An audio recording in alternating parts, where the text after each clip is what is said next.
Hey, before you watch this thing, hit subscribe, would you? You have basically just phones and attention span as one of your blocks, which we all do, more or less. The Steve Bannon thing of flooding the zone with shit, right? I feel like even when Steve Bannon's not involved, every zone is flooded with shit now. So there's so much information now that I can understand why people just go, I declare a mistrial. I don't fucking understand this. There's too much information, too many counterfactuals, and too much actually. And I feel, how do you deal with it? Trying to think about how I deal with it. One thing that I read a lot of books is like an actual answer to that. I do not get. Are you a fast reader, by the way? I'm not a very fast reader, and I envy what I perceive as your speed. I think people perceive my speed to be higher than it is. So if I'm reading like a 300-page book, it's like that's like a 6-hour project for me. It's not would be nothing. Double that for me. Yeah. So I know people who you lock yourself in a room. What do you do? I go to a coffee shop. I try to do that kind of thing. There's a high floor at the Times with nice windows. I like to read there. Great. You're welcome. It's my subscription money. Thank you. I appreciate it. You're welcome. I think you have to be really careful between things that give you the sensation, like the texture of information and feeling informed, like being on X, and things that actually make you informed. And I really, really try to the extent I can to not mix those two things up. So I think that X, Twitter, Blue Sky, whatever, it's like rotted my profession's brain and has been very, very bad for American You think democracy. Your coworkers? I mean, not necessarily your None of my coworkers, but other people in my profession. And that it incentivized the wrong shit? That too, but I actually just mean something more simple here. I know so many people who tell me, like, I go on these places to be informed. I'm like, it's not information. Like, it's just noise, so much of it. There are nuggets of information, but as a way of actually learning about the world, it is so, not just inefficient, it's like for the nuggets of things that are valuable you get, the amount of time and emotional energy you expend on things that'd be better if you never even knew about is so high. And like dumbass Twitter beefs and whatever. I don't read enough of this, but I spend a lot of time reading magazines. The physical newspaper is just like physical. I've moved almost all of my information consumption to paper. So I save all these articles and then I print them all out if they're not in a magazine or a newspaper I have. Maybe I've just become a Luddite, but even when I'm dealing, for my podcast, right, the way I prepare, we have sort of two kinds of shows on the podcast.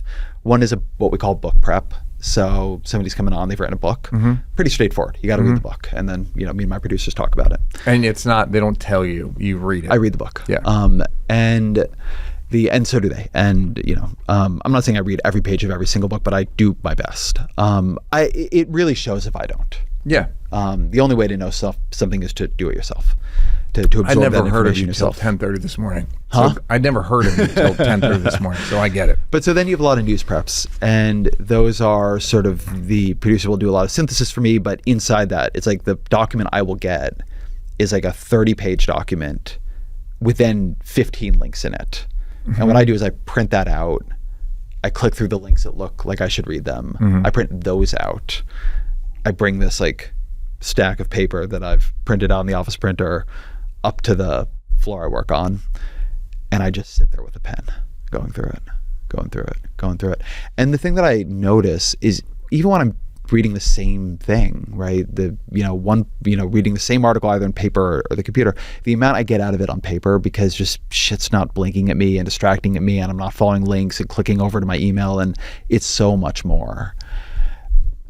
So one way I try to handle it, I'm not saying I cannot know everything that I need to know right now. Nobody can. Nobody ever can, but particularly not right now. That's one of your blocks of like the lack of total expertise. Yeah, it's impossible. Inability, like, can I follow everything going on in trade negotiations with China right now while following why are we tariffing Brazil over Bolsonaro, while following what is happening with all the new ICE money and the construction of new detention centers, while following what is happening in Congress over this or that, while following what is happening in Democratic Senate like, of course not.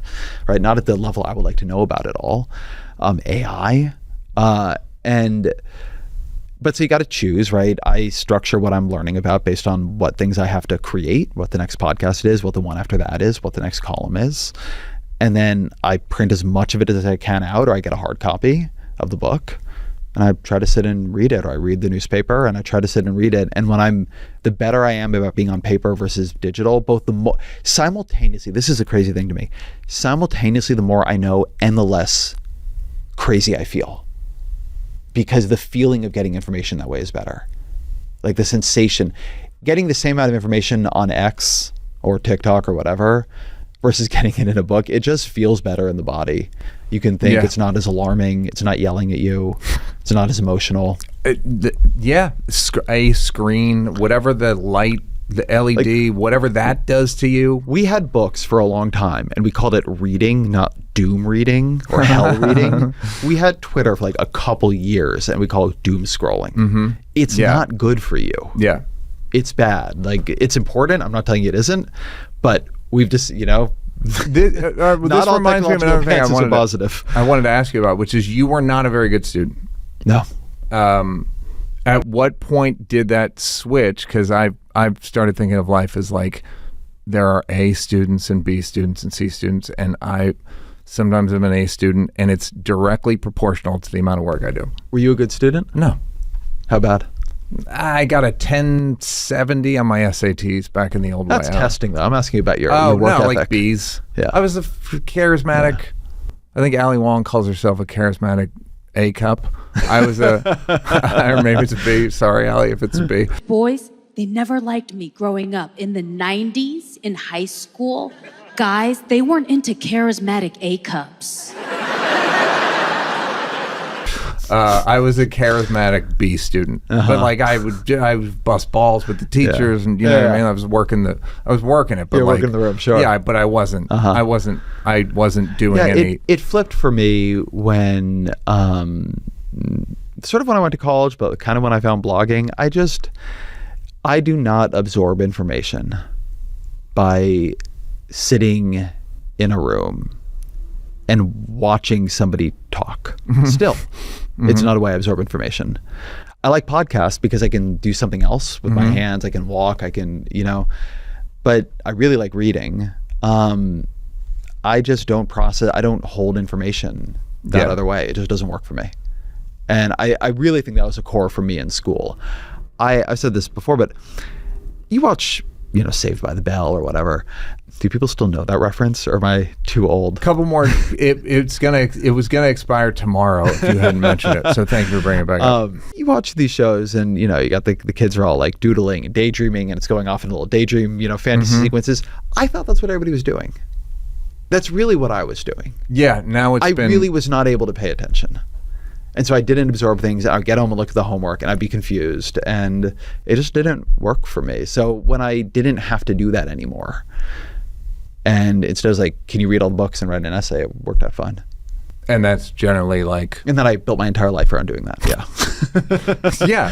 And it's like, and I'm sure you're like, so I'll just keep reading and whatever, writing about it or talking about it. Like that. Okay. Yeah. Basically doing book reports. Yeah. I do. I've built all grand book reports. Yeah. Has your work ethic always been good? No, terrible. The main thing that adults would have told you about me until I was 18 was smart kid doesn't work hard. Did you have ADD? You look back and go, I think I had, or was it just like, some people didn't give a shit. I probably would have ended up medicated in today's world. Yeah. I don't think I had, ADD's a spectrum disorder, and who knows? But I am a little surprised that nobody, given how badly I was doing and how confusing and frustrating it was to everybody, that nobody pumped me full of Adderall. I think I am attentionally a little bit, but I think a lot of people are attentionally unusual, where you learn in some ways and not in others. The thing I always was obsessive about the things I was into. So I was a relentless reader then, right? It's not like that came later. I spent like 3 nights a week at Barnes and Nobles. I just in high school? In high school, yeah. I was very cool. Clearly. My attention Did you do anything to offset it? Smoke cigarette? Was there anything, or was just straight? I was not cool. Fucking idiot. But Drink? before the end of high school, I had a pretty intense pot phase. Sweet. Yeah, sweet. You seem cool. You seem like a cool Thank guy. you, man. What were you reading at Barnes and Nobles? I don't remember. I liked being in bookstores. I still do. Yeah. It's like the place I feel calmest. Yep. It is. They I are read weirdly, a lot of graphic novels, like just comic Yeah. books. But I had my pretensions to reading philosophy. Mm-hmm. I like just you go into a bookstore, and it's like you feel just like how much knowledge and story is in that place. Mm-hmm. Like how much you would love to know in here that you will never have time to know. Yeah. And they're just I think they're still basically my favorite, at least human created places. They are really like unique. Like, oh, this is a book. Like if you close your eyes and they put you go, you'd smell and go, I'm in a bookstore. We're recording this in the East Village. There is a used bookstore near here that I'm going to go to when we're done. I think it's just called something like East Village Used Books. I went to it totally randomly a couple months ago. It was like, it only takes cash. It's like a super weird place. And however they're curating, well, it was amazing. I walked out with like 15 things. And you're in there and you're like, if only I could read this. Yeah. Like if only I had this in me. I just still feel that. I find them to be places of wonder. Yeah, it is.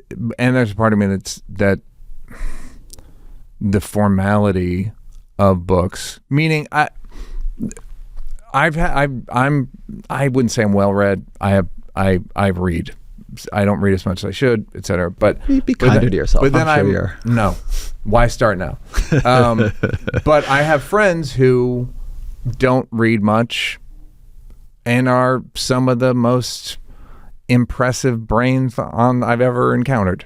Like but that doesn't strike me. You made this sort of like, but it's what I was saying earlier. Like just different minds work differently. Yeah, exactly. My point is not that the way to be anything is to read. That's just how my mind works. That's how my mind focuses in on information.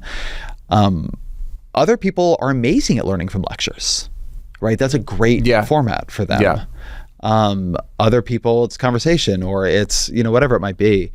I think one thing we're about to find is that there are going to be people who are really good at learning things from AI and most people are going to be really good at being distracted by AI.